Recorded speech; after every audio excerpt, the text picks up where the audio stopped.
Subscribe करें हमारे YouTube channel को और बेल आइकन को प्रेस करें हमारे लेटेस्ट वीडियोस को देखने के लिए।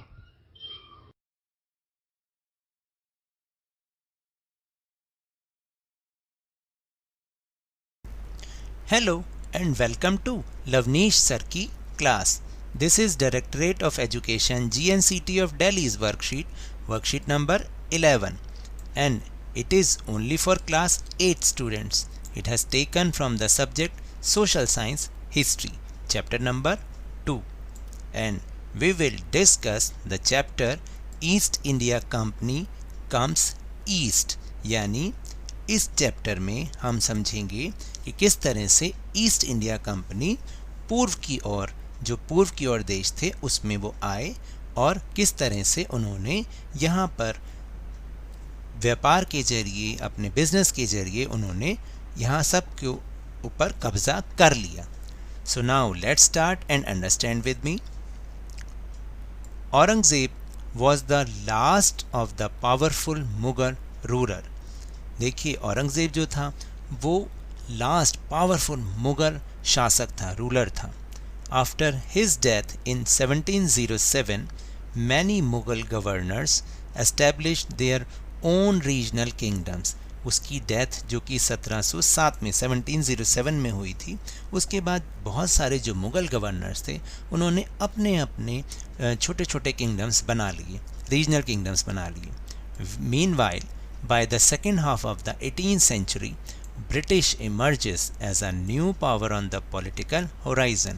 और इसी बीच 18th century के मिड में यानी सेकेंड हाफ में तो जो ब्रिटिश था उन्होंने एक नई ताकत के रूप में वो अब इस पूरे राजनीतिक दृश्य में सामने आ चुके थे। They came to India as a small trading company, but gradually they become the policy controller of this country। वो आए तो थे एक बहुत छोटी सी ट्रेडिंग कंपनी, बहुत छोटे से व्यापार की कंपनी बनकर, लेकिन धीरे धीरे उन्होंने इस कंट्री के वो क्या बन गए, पॉलिसी कंट्रोलर बन गए, यानी यहाँ पर उन्होंने अपना कब्जा जमा लिया।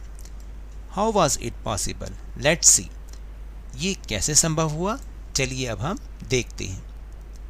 इन 1600 the East India Company acquired a charter from the ruler of England, Queen Elizabeth I। 1600 में, सन 1600 में ईस्ट इंडिया कंपनी ने जो इंग्लैंड की महारानी थी क्वीन एलिजाबेथ I, उससे एक चार्टर ले लिया, एक तरह से एक अधिकार ले लिया कंपनी ने, ईस्ट इंडिया कंपनी ने। Through this charter they got the sole right to trade with East, means no other company of England can compete with East India Company। उन्होंने क्या किया कि ईस्ट के जो कंट्रीज़ थी, जैसे जिसमें इंडिया भी शामिल था, उनसे व्यापार करने के लिए उन्होंने एक सोल राइट ले लिया, मतलब एक अधिकार ले लिया। इसका मतलब ये था कि फिर इंग्लैंड की कोई भी कंपनी वहाँ पर व्यापार नहीं कर सकती थी ईस्ट इंडिया कंपनी के सिवाय। With this charter the company could venture into a new lands across the ocean and could buy goods at cheaper rates and sell them in Europe at higher rates। तो इस charter के साथ उन्होंने क्या किया कि अब वो इस समुद्र के पार, इस महासागर के पार भी जाकर व्यापार कर सकते थे और वहाँ से बहुत सस्ते दामों पर चीज़ें खरीद सकते थे और उन्हें यूरोप में बहुत महंगे दामों पर बेच भी सकते थे। The Royal Charter, however, could not prevent other European powers, French, Dutch, Portuguese, from entering the Eastern market।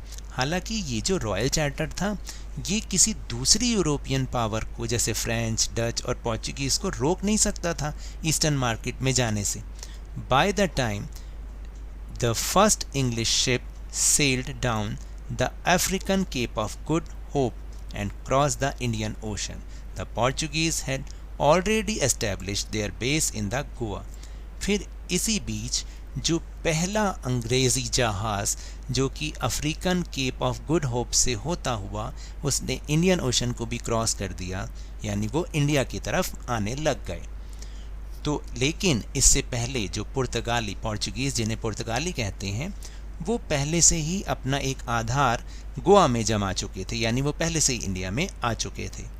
The fine quality of cotton and silk produced in India along with pepper, cloves, cardamom and cinnamon had a great demand in European market. और जो हमारे यहाँ की, आपको पता है हमारे यहाँ की जो कॉटन और सिल्क थी वो बहुत ही फाइन होती थी। इसके साथ साथ काली मिर्च, इलायची और जितने भी ये गरम मसाले होते हैं इसकी भी यूरोपियन मार्केट में बहुत ज़्यादा डिमांड थी। Competition among us, the European companies inevitably pushed up the prices and reduced the profits. और जो जितनी भी यूरोपियन कंपनीज थी अब उनके बीच में कंपटीशन होने लग गया। इससे क्या हुआ, जो प्राइजेस थे वो बढ़ गए और उनका प्रॉफिट धीरे धीरे कम होना शुरू हो गया। The urge to secure markets therefore led to fierce battles between the trading companies. और किसी तरह से अपनी मार्केट को सिक्योर करने में क्या हुआ, इसका क्या परिणाम हुआ कि सब लोग अपनी मार्केट को सिक्योर करना चाहते थे, तो इससे क्या हुआ कि जो ट्रेडिंग कंपनीज थी उनके बीच धीरे धीरे लड़ाई होनी शुरू हो गई। Gradually they started securing their settlements through fortification. और वो धीरे धीरे अपने आप को कैसे सिक्योर करने लगे, अपने सेटलमेंट को, वो फोर्टिफिकेशन करना उन्होंने शुरू कर दिया। फोर्टिफिकेशन का मतलब होता है किलेबंदी करना, यानी अपने इलाकों को उन्होंने सिक्योर करना शुरू कर दिया, किले बनाकर वहाँ रहकर इस तरीके से। This also led to the confrontation with local rulers who are already anguished by the loss of revenue of the state. और धीरे धीरे उनके जो लड़ाई झगड़े हैं वो जो लोकल वहाँ के रूलर्स होते थे उनके साथ होने शुरू हो गए, क्योंकि वो तो पहले से ही जो रेवेन्यू था उनका लॉस हो रहा था, उन्हें कमी पड़ रही थी, रेवेन्यू उनका कम जनरेट हो रहा था, तो वो पहले से ही उनसे नाराज़ थे और धीरे धीरे इस तरीके से उनसे भी उनका टकराव होना शुरू हो गया। Now let's move on next topic.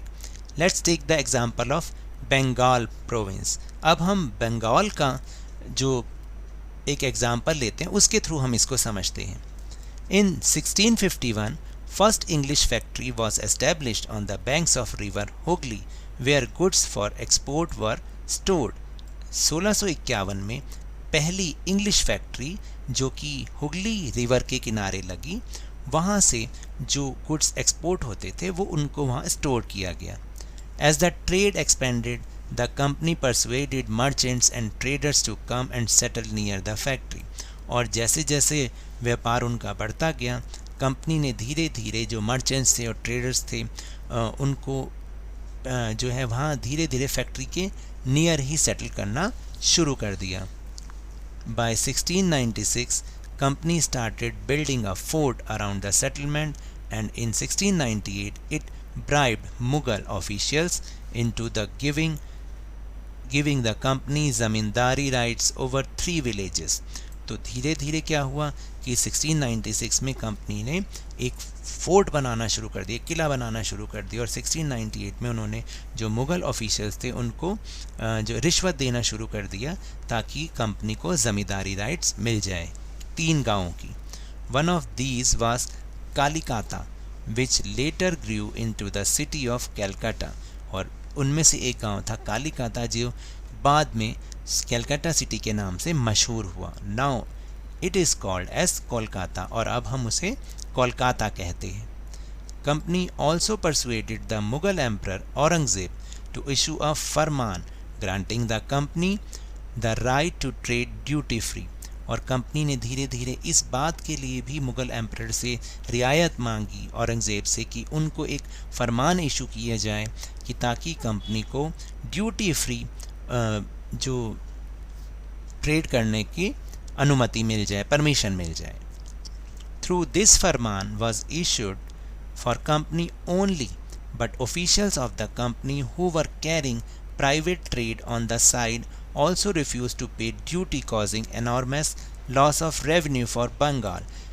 देखिए, इस फरमान के जरिए केवल कंपनी को ये राइट मिला था कि वो ड्यूटी फ्री ट्रेड कर सकती, लेकिन धीरे धीरे जो उसके ऑफिशियल्स थे जो प्राइवेट ट्रेड भी करते थे उन्होंने भी धीरे धीरे जो टैक्सेस थे उसको पे करने से रिफ्यूज़ कर दिया। मुर्शिद कुली खां द नवाब ऑफ बंगाल दस अपोज द कंपनी, और जो उस समय नवाब थे बंगाल के मुर्शिद कुली खां, उन्होंने अब धीरे धीरे कंपनी का विरोध करना शुरू कर दिया। So now let's move on our question answer section. Question number 1 is how the sole right to trade charter benefited East India company.